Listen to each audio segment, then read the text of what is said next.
Hey fellas, how you doing? It's Berba. In this video I wanted to talk about one reason only why you're not overcoming social anxiety. And this reason is, this is what you hate. You're not overcoming social anxiety because you hate being uncomfortable around people. You don't like the feelings. I was just meditating on this. I was meditating on doing another video on social anxiety because most of my followers have got social anxiety, and most people that I teach on my 6 weeks program have social anxiety. And relating back to how I used to feel, I didn't like the feelings. I didn't like the fearful feelings. I didn't like the uncomfortable feelings that I would feel when I would be around people. Now, I'm trying to explain, it's hard to explain, but I understand why people are terrified of having social anxiety and why they recluse back into avoidance. So it's interesting because I relate social anxiety, the fear, as no different to any fear in any area of life. So today I meditated on why people are uncomfortable with social anxiety, and then the words came up: women, people with social anxiety. So when I was struggling to speak to women, I didn't like the feelings. When I was struggling with people, I didn't like how it made me feel, because obviously I didn't understand the feelings. And I suppose it goes back to when you're a young kid, and it's just in our science, when we feel uncomfortable and nervous, we want to pull away. But I've got a whole different perspective on it that's going to help you to overcome your social anxiety if you're brave.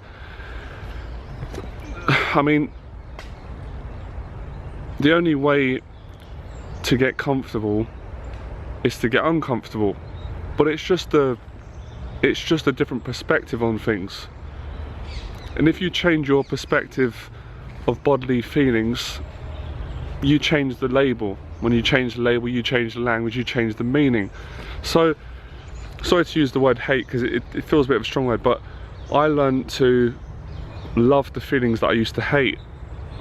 So I used to hate that feeling of feeling out of control. So when you're socializing with someone in a social situation, you're at a social gathering, or you're on a date, you're faced, it's never personal with a person. It could be anyone. It could be an old lady, it could be a beautiful woman, it could be a man, a group of people.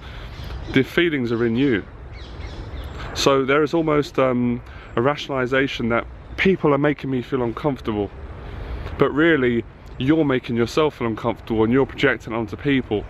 And that's really how your social anxiety has been manifesting for so long, because you've created it. And there's always a feeling when you've got social anxiety, I don't deserve this. And that's another dangerous part. So I suppose it's that saying everyone's spoken about, it's coming out of your comfort zone. So as I said, I got to a stage, and I always believe this has been in my own experience and just understanding people more, I got to a stage where it was so painful to not face my fear. I had to face it. So, you know, as the Irish would say, sorry my language, I was fucked either way. Because if I didn't speak to people, I was fucked, because I felt depressed. I felt ashamed, I felt embarrassed, I felt less of a human being. So by not facing them, okay, I'd get a relief from not having that feeling, that uncomfortable feeling that if you've got social anxiety you would understand. You go in your head, you feel nervous, your speech is not great, you're worried that the person's judging you, they're looking at you, you don't know what they're thinking about you. So I would avoid that, but in avoiding that, so in order to avoid being uncomfortable, I'd go into an area where I thought I was comfortable, but I wasn't comfortable, because you go home by yourself, or you become socially reclused, and then you have to deal with the repercussions, which is depression and the voices. The worst part is the voices, the feelings that come up. The voices come up, and then the voices have a story, and then the stories give you a feeling. So the voices say, it used to say to me, if people were to know that you wasn't comfortable socially, you'd be ridiculed, you'd be judged. I don't know, there was just this feeling that if people were to find out, something really bad would happen, really catastrophic. And I would say, what would happen? And the voices wouldn't really tell me, they just keep bothering me and bugging me. So there was this feeling that something bad was going to happen. Something really bad was going to happen if I was socialised with people. This wasn't intellectual, this was emotional. This gave me panic attacks and it made me more frightened. So it was going through lots of depression. And as I said before, I meditated today on women, people with social anxiety. Women were the first motivation to get me towards dealing with the social anxiety. So I had to kind of trick my mind. Of course, I'm interested in women, all guys are. Most guys are. So when I started to speak to women, it wasn't comfortable. It wasn't comfortable. I used to worry, can they see it? Can they see how uncomfortable I am? I'm trying to hide it. That's another painful part of social anxiety. You try so hard to hide it. You invest so much time in trying to come across right, not being caught out. I was supposed to get a voice that used to come up and say, you're going to be caught out one day. And I used to argue with it, say, caught out for what? Well, it's the biggest crime in the world. I'm going to be caught out because I'm not socially comfortable. Is that the biggest crime in the world? I see how I would talk to it, then it would lose its power. But if I was to say, oh yeah, I don't want to be caught out, please keep it a secret. So social anxiety is kind of like this hidden secret that you keep with yourself because you're afraid. You don't want to be judged. You don't want to be rejected. And in my mind, and you're probably going through this if you're working for it now, I would always think, I'm not normal. Because how can I struggle at something that is not even questionable? To struggle at science or a maths equation, that's understandable, you can rationalize that, but to struggle with your fellow human beings, that's what I have lots of voices. Must be something really wrong with me. I must be really less of a person if I can't speak to a human being without feeling afraid. What am I afraid of? And then I'd get a bit angry and ego would say, well, they can't physically hurt me because I'm a good boxer. I would say, I'd try everything to get out of it, but I would say, well, I'm still scared because they might just hit me, part of me might hit me in the heart, hurt me from when I was a kid and I was criticised by certain members. It might invoke that. I might lose my temper, I might frighten them, and that was enough. I was like, oh God, every angle I try and fight this, I can't get out of it. So for a while I hid in my own body, and I literally hid from people. I hid in my house. I was scared of living, scared of life, actually scared of every day, and scared of coming out in the house, and scared of every part of the environment, parks, shops. And I thought, if I forget about it, it would go away. It doesn't go away, because it was inside me. It was, you know, it was a virus in my brain. So as I said, the motivation was women. What tempted me over was getting a girlfriend. So I focused for a while on getting a girlfriend, and that was kind of me putting social anxiety to the back. Now, of course, speaking to women is still people. There's still a phobia there. So I spoke to women for a while, and I just thought this day I wanted to share this with you guys or girls about fear and anxiety. Fear is a funny thing, and goals, because when you're outside of a fear like social anxiety, it feels enormous. It feels impossible. When you put yourself in a situation of fear, like social situations or speaking to women, it's never as bad as it was in your mind when you're outside the fear, when you're thinking about it and worrying about what's going to happen. When you're in the fear, I've got the word I wanted to say, I meditated on this. What happens is the situation provides you with a solution. I've always found that. I've done so many things in my life and I've come away thinking, how the fuck did I do that? I can't believe I did that. Where did I get the confidence from? That's not me. And I'll tell you when I got this realization a lot, when I was to do public speaking, because on the outside I could not see myself being a public speaker. It seemed enormous. I just thought, I don't have the confidence to do that. That's not me, that's not my character. I don't even think the universe is going to allow that to take place. I'm going to stand up and I'm going to just be swallowed by a monster in the ground, and people are just going to all laugh at me. And at the most, I thought my brain was tormenting me. But when I actually got into situations, I say this word, I was frightened into telling the truth. I became confident in that moment. I had no choice to become confident. So only when I've come out of my comfort zone, I'm speaking to you right now, that's how I've built my confidence. And I need to tell myself this. So confidence is not built, social confidence or overcoming a fear is never built outside the fear. We rationalize it, the egoic mind thinks about what everything could go wrong. We even imagine ourselves doing it right. It's only when you put yourself in a situation and you're just stripped. Sorry to use a word, this may not sound right. you're kind of, it kind of just it kind of rapes you of everything. You're just torn to pieces. That's what fear does. But then it's an illusion. Then there's a relief. Then when you do it, you feel this. You do feel this expansion. You feel incredible. You do connect to love, or you feel relief. All those words, and then you grow. So that's how growth takes place. That's how confidence is built. That's how fears are dissolved.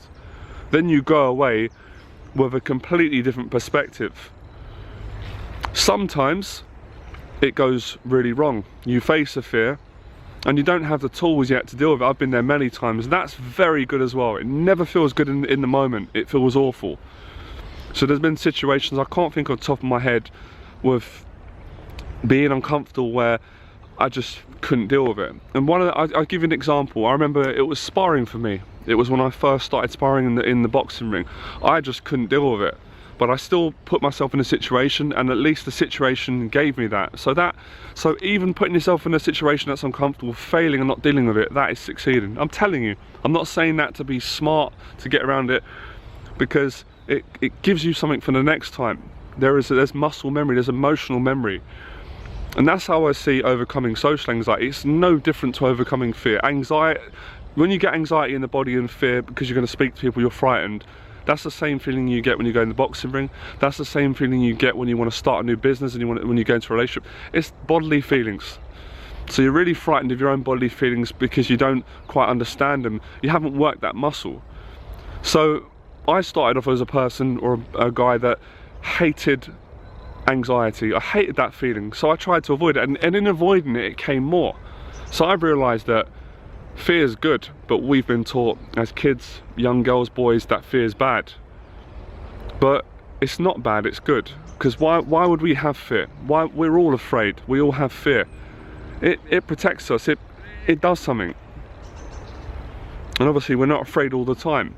And when we face fear, we feel great. That's really always my answer. When I think people ask me, how do you get confident women?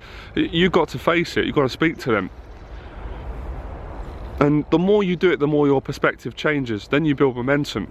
Then you get so much reference experience, such positive experience. You can't go back to how you used to be, because you've grown intelligence. And I'm not talking about intellectual intelligence. I'm talking about experiential, if this makes sense, but you'll understand me. Experiential, spiritual intelligence. You've been in the situation, you've got the feelings, you've experienced it. Like I'm experiencing talking to you now on this video, doing a video blog. This is very different to me reading. I could read a YouTube book or go online, and I could learn about how to make YouTube videos and how to build traffic and website traffic and grow channels. Nothing beats the real deal. Nothing beats putting myself in a situation now. I never knew I could do this years ago. I never imagined, not in a million years, I could go and broadcast myself and speak and be comfortable. But I'm only comfortable now because when I first started doing the videos, I hated it. Well, maybe hate strong. I actually love doing the infill videos, talking to women and talking to people. But this bit, the intimacy with my face right in there and speaking, it was very uncomfortable for me. And I worked through it and learned to love the feelings, and now the feelings have gone. So eventually, if you practice something enough, you will desensitize yourself from the feelings, and that's always got the illusion that you're not afraid anymore. You've just got used to it, and then there's been a transformation that's taken place. So that's how you overcome social anxiety. There needs to be a transformation. It cannot happen outside of social situations or outside of socializing. So you start learning to love the feelings. Then you can play with the feelings. You can get to a level where, and this is spiritual self-control, where the feelings can come up for you. Those feelings can come up for me still. And I've overcome social anxiety, but of course I can get those feelings in a social situation. If I've been tired, if I'm stressed, if I go into my head, but I can just feel those feelings, and I've felt it so many times. I'm so used to it, and I can control it, and then I can align those feelings back to relaxation, love, or I can even sit in those feelings. For whatever reason on a given day, I can be full of anxiety and just continue talking to someone and just say, okay, it's here. And not panic and not try and remove it. Sit with the feelings. That's a very powerful spiritual practice. And meditating and practicing with biology, with anxiety going off in your body, talking to people and getting used to it, makes you a very powerful person. Because when you get a phone bill through the door and you go, oh no, I don't open a letter, I've got a bill, and the feelings come up, you're used to praying with those feelings. If you do boxing or MMA, you're used to playing on those feelings. And most people are being taught, especially in schools, our parenting is all guiding away us from being afraid to feel those feelings. I'm going to teach my son, hopefully I have a son in the future, my daughter, how to love those feelings. That's more beneficial than a maths degree, than a science degree, because if you don't know how to manage fear in life, you're going to struggle. I struggled for the best part of 15 years. So I learned all this just from social anxiety and life anxiety, and then I was able to get control over these feelings, play with them, convert them, understand them, and go into every area of my life, and I've used that in every area to overcome fears, or to continuously overcome them. And I was sitting today thinking, what area of my life have I not come out of my comfort zone? And it becomes exciting, it becomes, I suppose you could say it becomes a lifestyle, it becomes like a personal religion, where you start looking for areas in your life where you're frightened and you want to go into area and play with those feelings. And the great excitement for me is in changing the feelings, the transformation, going from feeling afraid, uncomfortable, judged, nervous, ashamed, to feeling very comfortable, very confident, congruent, and feeling love. But there, as I said, there is so much advice geared towards not going into the feeling, avoiding it. So everything I've said in this video is how to overcome social anxiety and get confident with people, how to attract women, because I always knew this wholeheartedly when I was younger. If I could overcome my social anxiety, I could definitely attract women, because doing away with all the techniques and over-analysing, it really comes down to one thing. Are you comfortable in who you are, and can you convert that over to the person you're speaking to? Can you make them feel comfortable? Can you make them feel good? So it's one practice, and it's one reason why now, if you're not overcoming your social anxiety, or you're at the earlier stages, not coming out of the house, it's because you hate the feelings. You got to love the feelings. You got to change the language by experience, and you got to know. You got to know why you're going for it. Most times people don't understand fears and face them because they don't really have the reason, they don't have the purpose towards why they're doing it.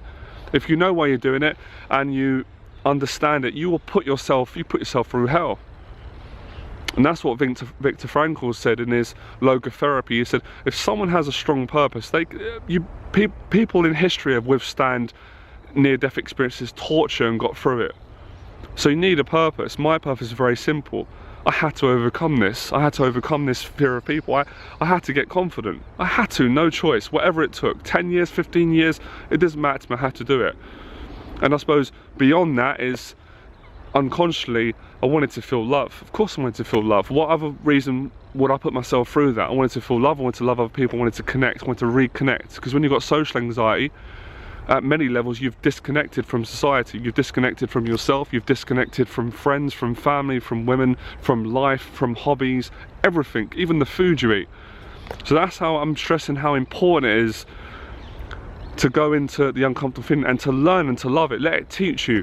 That's what I used to say sometimes. I'd go out, I'd be quite fearful before I'd start speaking to women on the street, even going into new social situations, even speaking with guys. I'd say, let this be a lesson to me today. And I'm still doing that. Let me learn. Let me learn from this person. The person's making me feel frightened. Let me learn. Let them be my teacher. Let me surrender to this person. Let them teach me. Let's take my ego out of it. Then you get massive growth.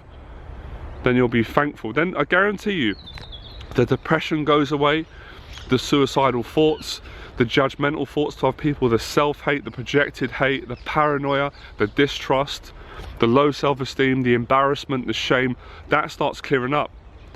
Because you can't be embarrassed and ashamed and depressed and suicidal once you start getting comfortable. And as I said, once you understand the feelings, once you understand why am I uncomfortable, what am I going to get out of it? And I know that wholeheartedly being a man. Men won't do something, they won't suffer if they're not going to benefit from it. And women as well, of course. I'm using kind of man as a metaphor. So personal growth is always about having a deeper meaning, having a purpose, coming out your comfort zone. What I've said in this video is transferable, universal to making money, improving yourself, building relationships, every asset or facet of life, if that makes sense. That's the Irish in me, I make mistakes. It's the same principle. It's very simple. It's getting it right down to the essence of what it is. It's facing fears. It's having a purpose or a goal. It's coming out of your comfort zone. It's learning to love being out of the comfort zone, getting used to the feelings, converting those feelings over to love, action, relief, goals, achievement, and you can achieve anything. There's nothing you can't achieve. So I learned all this, not from books, not from college or school, all this from walking up to strangers and that feeling coming up, and the mind, and putting myself enough times I could gradually improve a little bit. And that's another thing, you've got to be patient. Hope this helps. This has been the core essence of how I overcome my social anxiety, and this is really what my 6 weeks program is about. All my teaching is helping people and bringing them into that feeling, with me when they meet me, with presence, and encouraging them to take that feeling and go and exercise that on a practical level, speaking with women, speaking with men, speaking with their family, speaking with new people, and also going into areas of their life. That's why I love my teaching. It's so beneficial, because it's not just helping people to overcome social anxiety, that's a big part, it's actually helping people to overcome anxiety in every area of their life. As I said, it's transferable. Anxiety with people, it's the same anxiety as a job interview. Same anxiety with dissolving a relationship that isn't working for you in your life, building a new one, getting a girlfriend, getting married, overcoming sexual intimacy, social intimacy, starting a new business, dissolving a new business, moving house, changing identities, public speaking. It's all the same, and it all comes down to one thing: out the comfort zone, facing fears, a large purpose, desensitizing to fear, building courage, achieving your dreams.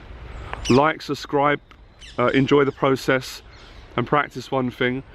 And if you want to learn more about overcoming social anxiety, building confidence, building life confidence, go to my website www.johnnyberba.com. I love you guys, and I'll speak to you soon. And leave comments in the box below, let me know how this video was for you, and let me know where you're at, and I'll make more videos. Bye.